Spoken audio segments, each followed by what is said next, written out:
A Russian general was killed this Monday morning in an apparent car bomb attack in southern Moscow, according to investigators. Lieutenant General Fanil Savarov, who oversaw operational training at the Armed Forces General Staff, died from his injuries. Police are looking into the theory that the explosion was orchestrated by Ukrainian intelligence. Ukraine's security service claimed responsibility for a similar attack against a high-ranking Russian senior military official in December 2024. Let's take a listen to a spokesperson for Russian investigators.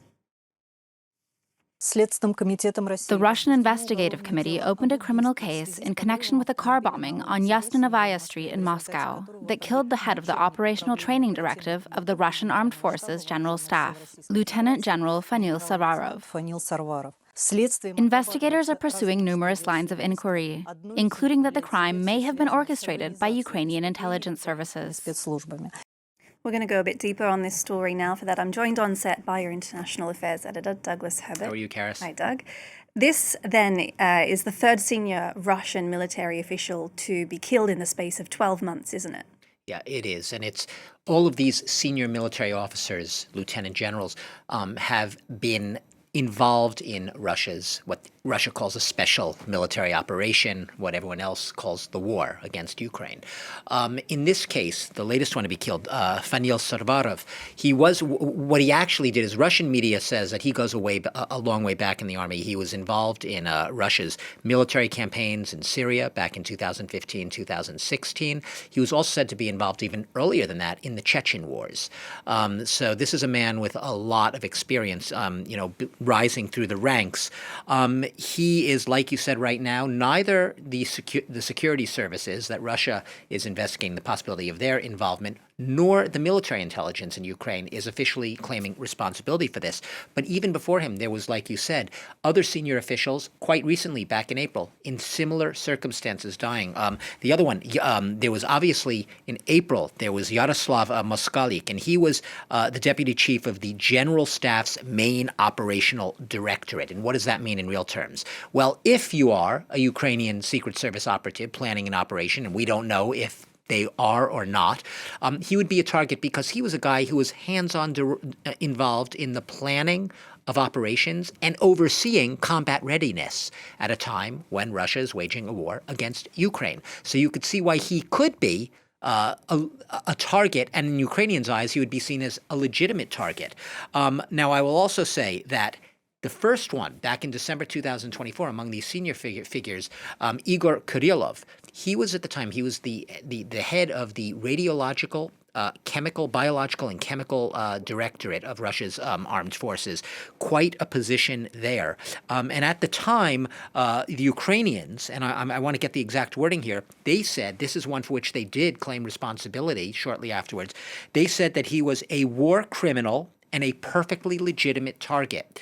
And in fact, the day before Igor Kirillov was killed in December 2024, he had actually been charged in absentia by the Ukrainians for war crimes. So that one they weren't running from. They claimed responsibility for. But I will note, just for the record, that it's not just senior Russian military figures.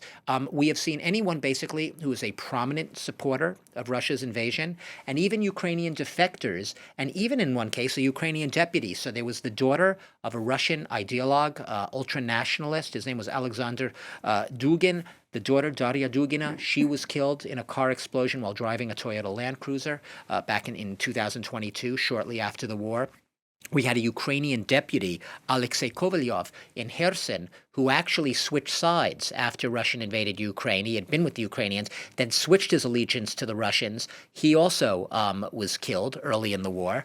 Kiev denying responsibility in those attacks, and also Vladen Tatarsky, a Russian military blogger, April 2023. You might remember this. He was killed when someone handed him a figurine, a little statue in a St. Petersburg cafe that exploded. He was a prominent pro-war Russian military blogger, although significantly he was often critical of the Russian military.